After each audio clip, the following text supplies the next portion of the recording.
Hi dear teachers, this is Computer Concepts A.K. Pandey. Welcome to my YouTube channel. आज मैं इस video के माध्यम से आप लोगों को अभी तक जो एक्टिविटीज़ हुई हैं क्लास 12th रिजल्ट को अपडेट करने से रिलेटेड उनके बारे में अपडेट करना चाहता हूं कि 4 जून तक कौन कौन से सर्कुलर आए और उन सर्कुलर्स में क्या क्या मेंशन किया गया है, क्या क्या बातें ज़रूरी हैं जिससे हमें रिजल्ट प्रिपरेशन के दौरान ध्यान रखना है। तो उन सभी बातों को, उन सभी सर्कुलर्स और नोटिफिकेशंस को लेकर के मैं इस वीडियो के माध्यम से आपके सामने प्रस्तुत हुआ हूं। तो आइए देखते हैं कि कौन कौन से अपडेट्स जो है वो अभी तक आए हैं 12th क्लास रिलेटेड रिजल्ट्स को लेकर के, रिजल्ट प्रिपरेशंस रादर को लेकर। तो सबसे पहले मैं यहाँ पर आपको दिखा दूँ कि अभी तक की जो प्रक्रिया है रिजल्ट प्रिपरेशन की, टेबुलेशन की, कॉम्प्रिहेंसिव रिजल्ट टेबुलेशन को लेकर, तो पॉलिसी तो सबसे पहले आ चुकी थी, इसको मैं रिपीट नहीं करूँगा। इंटरनल असेसमेंट ग्रेड, ये भी मैं पिछली वीडियो में जो आपको अपडेट दिया था उसमें मैं मेंशन कर चुका हूँ, एक्सप्लेन कर चुका हूँ, प्रैक्टिकल इंटरनल असेसमेंट से रिलेटेड भी। और क्लास 10th के रोल नंबर, बोर्ड और ईयर का जो डाटा अपडेट करना था, वेरीफाई करना था, that all these 4 tabs have been already discussed in previous video. यहाँ पर मैं बात करूँगा availability of historical performance of schools to be taken as reference for moderation.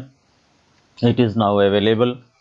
Class 11 theory marks data entry and upload. It was up to 2nd July and due date is completed, and almost all the schools have already uploaded the 11th class data on the corresponding portal.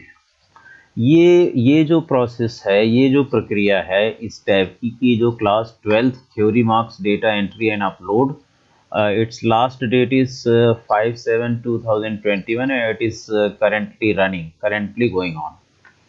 तो और इसके बाद ये जो आपका option है, ये जो टैब है, ये खुलने की संभावना है क्योंकि 10th की क्लास CBSE ने अपने आप पिक कर लिए अपने बोर्ड से, बोर्ड के जो रिकॉर्ड्स हैं उनमें से, और जो दूसरे बोर्ड के रिकॉर्ड्स थे वहाँ से।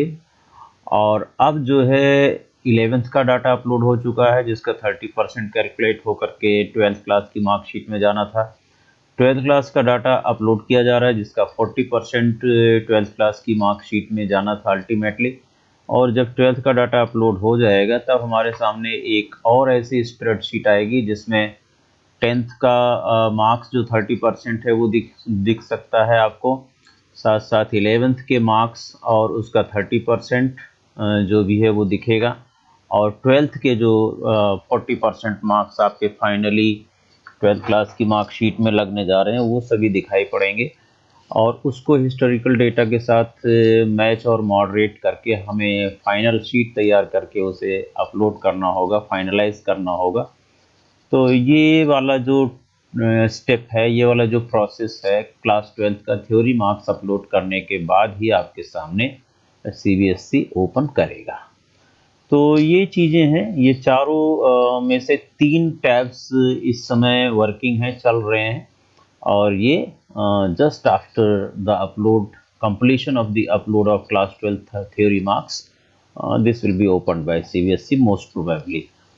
तो आइए हम लोग देख लेते हैं कि ये जो आपका सर्कुलर 21 जून को आया था इन टैब्स से रिलेटेड IT डिपार्टमेंट ने जो डेवलप किया था, यहाँ पर इस समय हम लोग 6ठे स्टेप पर हैं, class 12 theory marks data entry and upload, और इसके जस्ट बाद हमें 7वां स्टेप कंप्लीट करना पड़ेगा, that is the final step, and that is little critical क्योंकि उसमें सारी शीट जो है वो चेकिंग करनी है, मार्क्स मॉडरेट करने हैं 11th और 12th के, और किस बेसिस पर आप मॉडरेट करेंगे, कितना प्लस करना है, कितना माइनस करना है, सब्जेक्ट वाइज एवरेज मैच करना है, और school wise year wise overall average match करना है। तो वो थोड़ा सा बड़ी एक्टिविटी है हमारे लिए और लिटिल क्रिटिकल इट इज़, क्योंकि उसमें किसी भी बच्चे के साथ हम अनबायस ना हों, पार्शियल ना हों, और वो चीज़ें जो है वो ट्रांसपेरेंट हों कि इसका मार्क्स हमने प्लस किया तो क्यों किया, माइनस किया तो क्यों किया, उसे रेशनल डॉक्यूमेंट में properly under the guidance of result committee we have to maintain. तो ये प्रक्रिया जो है सबसे फाइनल प्रक्रिया होगी, और इसके बाद फाइनली आपका डाटा क्लास 12th का पोर्टल पर अपलोड हो जाएगा, लॉक हो जाएगा, और वो सीबीएसई के हाथ में चला जाएगा। Now that will be any process to be done with the marks handed over to CBSE by CBSE itself. चाहे वो मॉडरेट करे, चाहे प्लस करे, माइनस करे, उसका आउटलुक है उस तरह की। अगर कुछ होता है तो ज़रूर हमारे सामने ये ओपन किया जाएगा सीबीएसई के द्वारा। तो आइए देख लेते हैं कौन कौन से सर्कुलर्स हमारे सामने अभी तक आ चुके हैं पिछले अपडेट के बाद। ये 28 तारीख का एक सर्कुलर है जिसमें uploading of class 11th marks regarding लिखा हुआ है। तो this is in continuation with this letter such and such dated 24/6/2021. It has come to the notice of CBSE that schools are not uploading class 11th marks in the absence of reference year, and also with the premonition of that the moderation of class 11th marks will be done by CBSE. तो कुछ school ऐसे थे जो ये इंतज़ार कर रहे थे कि हिस्टोरिकल डेटा आ जाए, रेफरेंस ईयर का डेटा आ जाए, तो उसके साथ हम मैथ और मॉडरेट करके क्लास 11 का डाटा अपलोड करें। उसके लिए सीबीएसई ने ये बिल्कुल क्लैरिफाई कर दिया है कि अभी आपको हिस्टोरिकल डेटा प्रोवाइड नहीं किया जाएगा। आपके पास जो 11th क्लास के फाइनल थ्योरी के मार्क्स हैं उसे आप अपलोड करें, उसका 30% सीबीएसई ऑटोमेटिकली कैलकुलेट कर रहा है। So it is further clarified that the moderation of both classes 11th and 12th will be done by CBSE only and not by CBSE, by school only, not by CBSE। यानी school ही 11th और 12th के data को moderate करेगा, modify करेगा, edit करेगा, plus करेगा, minus करेगा, not by CBSE. ये सीबीएसई ने बिल्कुल क्लियर बता दिया है। Further there is no requirement of references for moderation of class 11th का मॉडरेशन का एंट्री करने के लिए कोई मॉडरेशन करने की ज़रूरत नहीं है, रेफरेंस ईयर की ज़रूरत नहीं है। Result committee will decide moderation on the hypothesis developed by them based on the learning outcome of the students and other related issues। तो इस पर रिजल्ट कमेटी डिसाइड करेगी किस तरह से मॉडरेट करना है, किस तरह से लर्निंग आउटकम था, क्या सिचुएशंस थी स्कूल्स की, और किन under what conditions and situations students learn the classes 11th and 12th online classes में, किस तरह की प्रॉब्लम्स थी, उनको मद्देनज़र रखते हुए रिजल्ट कमेटी ये डिसाइड करेगी कि किस तरह का मॉडरेशन करना चाहिए। Hence, all schools are directed to upload 11th marks as per schedule। तो इसलिए सीबीएसई ने कहा शेड्यूल के हिसाब से जो डेट्स दी गई हैं 11th क्लास का मार्क्स जो है सारे स्कूल्स टाइम से अपलोड कर दें, उस पर कोई भी डेट में एक्सटेंशन नहीं दिया जाएगा। ठीक है, तो CBSE has to comply. CBSE ने यह भी कहा कि ऑनरेबल सुप्रीम कोर्ट का जो ऑर्डर है regarding declaration of the result of class 12 to be declared on 31 July, कि वो 31 जुलाई तक डिक्लेयर हो जाना चाहिए रिजल्ट, उसको कंप्लाई करने के लिए 11th का मार्क्स का अपलोड करना ज़रूरी है, और वो भी इमीडिएटली, तुरंत। इसलिए समय रहते हुए समय से सभी स्कूलों को ये इंस्ट्रक्शन दिया गया सीबीएसई के द्वारा कि आप यथाशीघ्र 11th क्लास के मार्क्स अपलोड कर दें पोर्टल पर। तो this was the letter or notifications on 28th June it was given to the principals and head of the institutions। Now 29 तारीख का ये सर्कुलर है to all the principals and head of the institutions school affiliated to CBSE, extension of last date of class 11th marks uploading and availability of the portal for uploading class 12th marks। तो 11th class के marks upload के लिए schools की request पर date थोड़ा सा extend कर दिया था 2 जुलाई तक, जो कि 30/6 तक होना था 11th क्लास का मार्क्स अपलोड, लेकिन उसे 2 जुलाई तक एक्सटेंड कर दिया गया on the request of the schools. ठीक है, इसके बाद लास्ट डेट एक्सटेंड करने के बाद फर्दर क्लास 11th का जो पोर्टल है वो ओपन किया गया 1 जुलाई को by the CBSE. Schools are caution that while they are uploading. अच्छा, स्कूलों को ये सावधानी बरतने के लिए सीबीएसई ने आगाह किया कि जो क्लास 11th का अपलोड है वो क्लास 11th पोर्टल पर करें और क्लास 12th का जो मार्क्स है वो क्लास 12th पर अपलोड करें, क्योंकि ये डेट्स क्लैश हो रही थी कि 1 तारीख से सीबीएसई 12th का भी अपलोड करने के लिए ओपन कर रही है पोर्टल, और 2 तारीख तक यानी 2 जुलाई तक 11th का भी अपलोड करने के लिए एक्सटेंड कर दिया गया था। तो एक बड़ा चांस था कि कहीं 11th का डाटा 12th में ना अपलोड हो जाए या 12th का डाटा 11th क्लास के पोर्टल पर ना अपलोड हो जाए। इसके लिए सीबीएसई ने स्कूलों को आगाह किया कि करेक्ट पोर्टल पर ही 11th और 12th का डाटा अपलोड होना चाहिए। ठीक है, तो this was the letter of 29 June. इसके बाद जो अगला लेटर आता है, अगला नोटिफिकेशन आता है 29 जून को ही एक सीबीएसई वेबिनार ऑर्गेनाइज करता है ऑनलाइन यूट्यूब पर लिंक दे करके लाइव स्ट्रीमिंग करता है, एलुसिडेटिंग द असेसमेंट क्राइटेरिया, जिसमें 12th क्लास से रिलेटेड जो असेसमेंट क्राइटेरिया है उसे यहाँ पर डायरेक्शंस देने के लिए, निर्धारण करने के लिए ये एक वेबिनार यहाँ पर आयोजित किया गया। और उसका उस पर जो लिंक है इस वीडियो में मैं डाल दूंगा, क्योंकि उस पर आज एक वीडियो में जारी कर चुका हूं जिसमें लाइव वेबिनार का जो रिकॉर्डिंग है उसके अंदर पूरा का पूरा कंप्लीट दिया गया है। जिन टीचर्स को दोबारा तिबारा देखना है और पॉलिसीज़ को समझना है और असेसमेंट क्राइटेरिया को समझना है, उस वीडियो को आप बार बार देख सकते हैं और समझ सकते हैं। Now, you are aware that notification of this dated 17th June, CBSE has notified policy of tabulation of marks for class 12th board examination 2021. In this notification, point number 26A states that CBSE will organize a webinar to explain the policy in detail.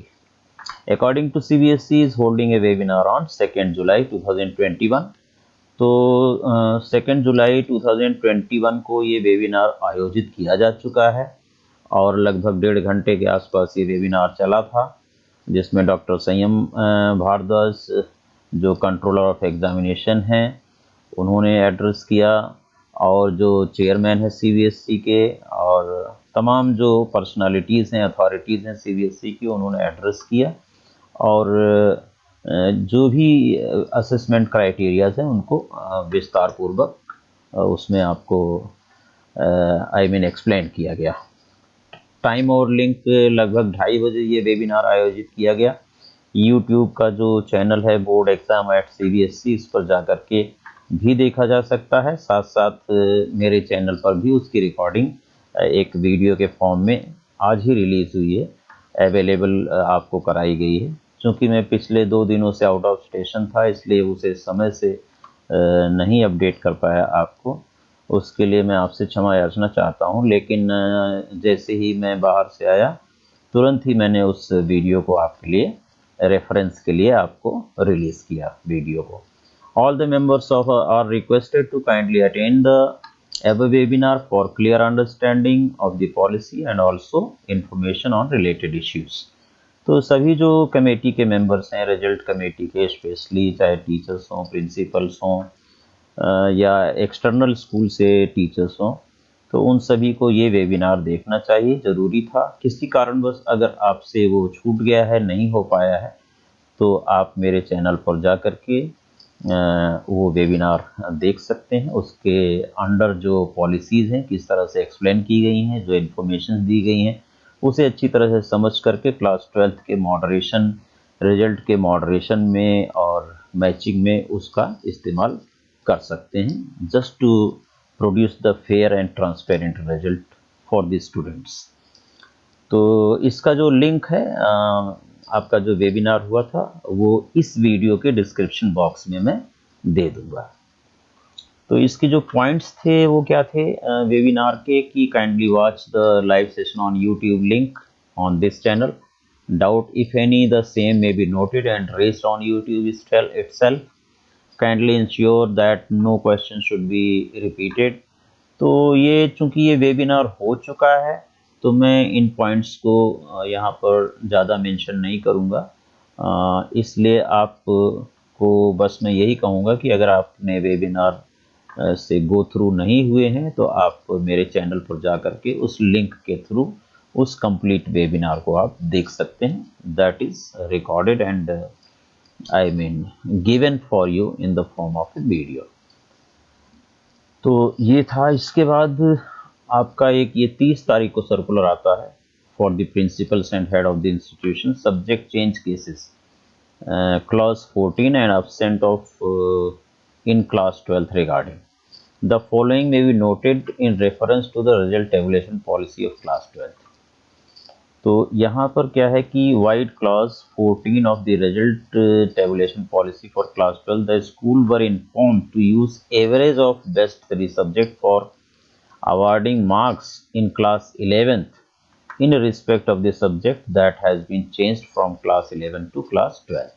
11th से class 12th में अगर कोई नया subject आपने change किया था तो ये कहा गया था कि average of best 3 subject for awarding the marks in class 11th in respect of subject, जो भी सब्जेक्ट बच्चे ने चेंज किया है तो 11th में अगर वो नया सब्जेक्ट 12th में ले लिया है तो जो 11th क्लास के बेस्ट 3 सब्जेक्ट हैं उसका एवरेज आपको उस करस्पॉन्डिंग सब्जेक्ट में क्लास 11th में लगाना चाहिए जो उसने 12th में चेंज किया है।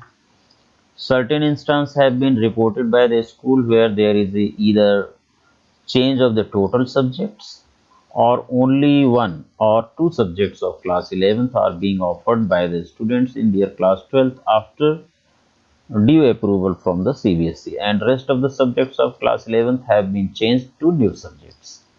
तो इस तरह के कुछ केसेस गिने चुने केसेस हैं जिसमें सारे सब्जेक्ट्स या तो चेंज हुए हैं, उसने स्ट्रीम ही चेंज कर लिया है, या एक या दो सब्जेक्ट उसने चेंज किया है क्लास 12th में आकर के, जिसका कि अप्रूवल उसने CBSE से लिया है। तो in all such cases it may be noted that क्या है, the school will ensure beforehand that due approval has been already obtained from the CBSE as per schedule। No fresh approval request will be entertained। ठीक है। The school will do assessment of 3 subjects of class 11th by using the average of best 3 subjects। जो आपका नया subject होगा उसका जो assessment करेगा class 11th का, जो 11th के बेस्ट 3 सब्जेक्ट के मार्क्स होंगे उनका एवरेज निकाल करके उस नए सब्जेक्ट में क्लास 11th में दे दिया जाना चाहिए। बी पॉइंट ये कहता है। एब्सेंट कैंडिडेट की जहाँ तक बात है, it is being reported by the school that some students who were studying in their school at the time of submission of LOC are not available for examination computations of result due to the following reasons। तो उन बच्चों को या तो students has already taken TC या तो उसका TC हो गया, student has ceased to be a bona fide student of the school due to any reason including demise and name struck of cases। The student could not be contacted by the school from for various online offline tests, exams, assessments during the complete session or during exam practical timetable, and it was and is not possible to conduct required assessment। तो ऐसे बच्चों का जो इन categories में हैं उनका assessment conduct नहीं किया जा सका है। तो in all such cases it may be ensure that the students are marked absent. ऐसे केसेस में स्टूडेंट्स को एब्सेंट मार्क किया जाए so that the result in respect of such students is not declared, जिससे कि ऐसे बच्चों का रिजल्ट डिक्लेयर ना किया जाए। It may be noted that data in respect of these students may not be submitted by awarding them 0 marks। ऐसे बच्चों को 0 मार्क्स अवार्ड करके आपको डाटा एंट्री नहीं करना है, बल्कि ऐसे बच्चों को वहाँ पर एब्सेंट ए भी लगा देना है। और mentioning anything else against their name, उनके नाम के सामने 0 या और कुछ ना लगाते हुए वहाँ पर सिंपली ए भी लगाया जाए, एब्सेंट लगाया जाए, जिससे ऐसे बच्चों का रिजल्ट डिक्लेयर ना किया जाए। जिन बच्चों ने ऑनलाइन ऑफलाइन टेस्ट ही नहीं दिया, एग्जाम नहीं दिया, कोई असेसमेंट नहीं दिया, प्रैक्टिकल नहीं दिया या उनसे कांटेक्ट नहीं किया जा सका, ऐसे बच्चों को केवल और केवल एब्सेंट मार्क करना चाहिए, ऐसा CBSE का कहना है, जिससे उनको रिजल्ट ना दिया जाए। So this was another notification. इसके बाद मैं आपको यहाँ पर शेयर करना चाहता हूँ कि जब भी आप 12th क्लास का मार्क्स अपलोड कर रहे हैं तो इन इंस्ट्रक्शंस को एक बार ध्यान से ज़रूर पढ़ लें। ये 9 लाइनों में इंस्ट्रक्शन लिखे हैं, 9 इंस्ट्रक्शंस हैं कि facility of editing the marks and below activities 3 to 8 will be available from 1 July. वो हो चुकी है, स्टार्ट हो चुकी है वो process. Click on data entry to enter the marks of class 12th। यहाँ डाटा एंट्री ऑप्शन है। इस मेन्यू में आपने लॉगिन किया अपने स्कूल आईडी से और इस मेन्यू पर आ जाएंगे। यहाँ पर आपको डाटा एंट्री मिलेगा, यहाँ से क्लास 12th का आप डाटा एंट्री शुरू कर सकते हैं। अच्छा, क्लास 12th का जो डाटा एंट्री फॉर्म है वो कैसा है, वो शीट कैसी है। यहाँ पर रोल नंबर है, सीरियल नंबर है, यहाँ नेम है, यहाँ पर उनके सब्जेक्ट कोड हैं। आउट ऑफ 80 है, 70 है, 60 है, 50 है, जो भी है वो लिखा हुआ है। Subject 2 out of 80, subject 3 out of 80, subject 4 out of 80 और subject 5 out of 70, out of जो भी आउट ऑफ 70, 80, 30 जो भी है, 60, 50, उसमें से आप जैसे ही मार्क्स भरेंगे आउट ऑफ 80, यहाँ पर जैसे ही मार्क्स भरेंगे स्लैश से ऊपर, वैसे ही उसका 40% कैलकुलेट होकर के यहाँ आ जाता है। यहाँ पर सारा डाटा आ जाता है। तो एडिट में जा कर के हम लोग ये करते हैं और करने के बाद यहाँ पर ये सेव में कन्वर्ट हो जाएगा। इसको आप सेव कर लेंगे, हर रिकॉर्ड को इस तरह से एंट्री कर देना है। तो इसके लिए इंस्ट्रक्शंस यहाँ पर दिखी हुई। Enter the marks against each subject, हर सब्जेक्ट के सामने मार्क्स एंटर करें। ठीक है, marks should be out of maximum marks as mentioned. जैसा कि यहाँ मेंशन किया गया, आउट ऑफ ये 80 दिया है तो आउट ऑफ 80 ही यहाँ पर आपको मार्क्स भरने। 40% वो ऑटोमेटिकली कैलकुलेट करेगा। लोग 40% जो है फीड करने की कोशिश कर रहे हैं, वो नहीं होनी चाहिए। आप जो है out of 80, out of 70, out of 60 feed करेंगे, जैसा जो सब्जेक्ट है जिसमें जितने मैक्सिमम मार्क्स वाला सब्जेक्ट है, और उसका वो 40% ऑटोमेटिकली कैलकुलेट कर रहा है नेक्स्ट कॉलम में। एंटर वैलिड मार्क्स और ए बी, या तो आप वैलिड मार्क्स एंटर करें। वैलिड का मतलब होता है 0 एंड अबव, और up to the maximum marks. आपका 80 मार्क्स का सब्जेक्ट है मैक्सिमम, आप उसमें 81 नहीं दे सकते हैं, -1 to नहीं दे सकते हैं, 0 to 80 दे सकते हैं। अगर वो बच्चा किसी भी टेस्ट में पिछले अपीयर नहीं हुआ है तो आप ए बी डालेंगे एब्सेंट के लिए। ठीक है, दिस इज पॉइंट नंबर 5। 6 कहता है कि marks should not be entered in decimal, it must be in integer only. तो आपको मार्क्स होल नंबर में लिखना है, डेसिमल पॉइंट्स में नहीं लिखना है। Generate the check list and check the it thoroughly before finalisation. Finalise करने से पहले आपको एक मौका देता है, चेक लिस्ट निकालें, उसमें अगर कोई प्रिंट कर लें या जनरेट कर लें, उसमें कोई कमी है तो उससे गो थ्रू हो जाएं, क्रॉस चेक करा लें एक टीचर को बैठा करके। उसके बाद आप मार्क्स को फाइनलाइज करें, क्योंकि once the marks are finalised there is no chance of editing. In case of correction again go for data entry. Do not edit any other information apart from marks. तो marks entry के अलावा और कोई भी column और कोई भी information उसमें आपको चेंज नहीं करना है। और साथ साथ में आपको ये भी बताएं, कॉपी पेस्ट का सिस्टम ना रखें, डायरेक्ट डेटा एंट्री का सिस्टम रखें, इसमें तो बेटर है। Checklist must be thoroughly checked before finalization of data. In case correction modification, you can use data entry option. After finalization of data, no modification of marks will be permitted. तो ये clear cut instruction और clear cut steps जो है CBSE के द्वारा यहाँ पर बहुत ही एक्सपर्ट IT पर्सन्स हैं जिन्होंने इस सिस्टम को डेवलप किया है, तो बड़ी आसानी से आप उसमें अपना डाटा एंट्री कर सकते हैं। रह गई बात हिस्टोरिकल परफॉर्मेंस की, तो हिस्टोरिकल परफॉर्मेंस पर जैसे ही आप क्लिक करेंगे आपके सामने आ जाएगा गेट बटन पर क्लिक करेंगे, आपके सामने हिस्टोरिकल डेटा डिस्प्ले हो जाएगा। तो ये आपका क्लास 12th का डाटा एंट्री शीट है। हर बच्चे के लिए एक लाइन होगी। ये हिस्टोरिकल परफॉर्मेंस पर क्लिक करते ही आपका यहाँ गेट डेटा बटन आ जाएगा, इस पर आप क्लिक करेंगे तो इस तरह का हिस्टोरिकल डेटा आपके सामने डिस्प्ले होगा। जितने भी सब्जेक्ट होंगे उसमें पिछले 3 सालों का यहाँ पर mean marks subject wise display हो जाएगा। यहाँ पर मेरे पास कुछ मार्क्स मैंने लिखे थे या किसी स्कूल के, तो उसको मैंने ब्लर कर दिया है from security point of view. तो इसमें से ये 3 साल का डेटा अवेलेबल है। उसके बाद फिर ये परसेंटेज रेंजेस किस रेंज में कितने नंबर ऑफ स्टूडेंट्स हैं, हिस्ट्री में लेस देन 33% कितने हैं, 33 to 50% कितने हैं। हाँ, और ये जो परसेंटेज दिया गया है ये थ्योरी मार्क्स का दिया गया है, ना कि ओवरऑल 100 मार्क्स का पेपर है। अगर ये सब्जेक्ट हिंदी इलेक्टिव 80 मार्क्स का है तो 80 मार्क्स का लेस देन 33% क्या होगा, 80 मार्क्स का लेस देन 33% 26 मार्क्स तक जो होगा, क्योंकि 27 अब 33 to 50% उसे आप कन्वर्ट कर लेंगे 80 में से, तो 27 टू समथिंग हो जाएगा, लाइक दैट। ये सभी सब्जेक्ट्स का आ जाएगा।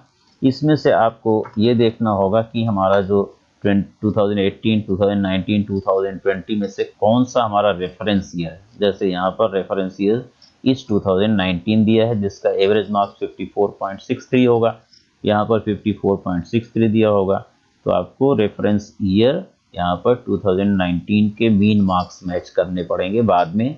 इसी के बराबर आपके हर सब्जेक्ट का मीन मार्क्स मैच होना चाहिए। तो इंडिविजुअल हर सब्जेक्ट के मीन मार्क्स में क्या होता है, +-5 का वेरिएशन हो सकता है। यहाँ पर 2019 के सामने जो भी 54 पॉइंट दिया हुआ है, इसमें +-2 हो सकता है, ये लेस देन और इक्वल टू दिस और +2 मेरे ख्याल से, हाँ +-2 शायद है। आप वहाँ से देख लेना टेबुलेशन पॉलिसी में, आई थिंक इट इज़ +-2। ठीक है, ओवरऑल रेफरेंस ईयर का जो डेटा है उसमें किया जा सकता है। तो इस तरह से यहाँ एक चीज़ लोगों को बहुत ज़्यादा डाउट था कि भाई मॉडरेशन सीबीएसई करेगा या टीचर्स करेंगे, स्कूल करेगा। तो यस, इसके बारे में ये बिल्कुल क्लैरिफाई कर दिया that historical performance display has been started, schools need not to worry about moderation of marks at this stage। Historical marks आपके पास आ चुके हैं, आप 12th का डाटा एंट्री हो रही है, इस स्टेज पर आपको मॉडरेशन के बारे में चिंता करने की कोई ज़रूरत नहीं है। The school shall be allowed to do the moderation at last stage when marks of 10th, 11th and 12th tabulation sheet will be displayed to the schools from 15th July onwards, that is tabulation stage। तो जिस समय आपको tabulation stage provide की जाएगी, एक sheet provide की जाएगी कि 10th के मार्क्स ये हैं भाई 30%, 11th के ये 30% है, 12th का ये 40% है, आपका ये टोटल मार्क्स क्लास 12th में इस पार्टिकुलर सब्जेक्ट में इतना आया बच्चे का। अब उसको जो है हर सब्जेक्ट का एवरेज के साथ टैली करना, ओवरऑल मीन निकालना, ये सारा काम आपका लास्ट स्टेज पर करवाएगा CBSE by giving a sheet to you back whatever marks you have uploaded for class 11th and 12th। तो जो 11वीं 12वीं का आपने मार्क्स अपलोड किया है उसके आधार पर और 10वीं का मार्क्स लेकर के आपके सामने एक शीट खुलेगी, जिसके अंदर आपको रेफरेंस ईयर के अकॉर्डिंग सब्जेक्ट मीन और ओवरऑल मीन मैच करने का भरपूर मौका दिया जाएगा सीबीएसई के द्वारा, ऐसा सीबीएसई का कहना है। तो आई थिंक आपको आज तक का जो अपडेट है वो मैंने इस वीडियो के माध्यम से दे दिया है, जो सर्कुलर्स आए और जो प्रक्रिया जो भी प्रोसेस चल रही है मार्क्स अपलोड की फॉर क्लास 12th। तो मुझे लगता है कि आपको ये वीडियो ज़रूर पसंद आया होगा, और अगर आप चैनल पर नए हैं तो इस चैनल को सब्सक्राइब कर लें और वीडियो को लाइक और शेयर करना ना भूलें।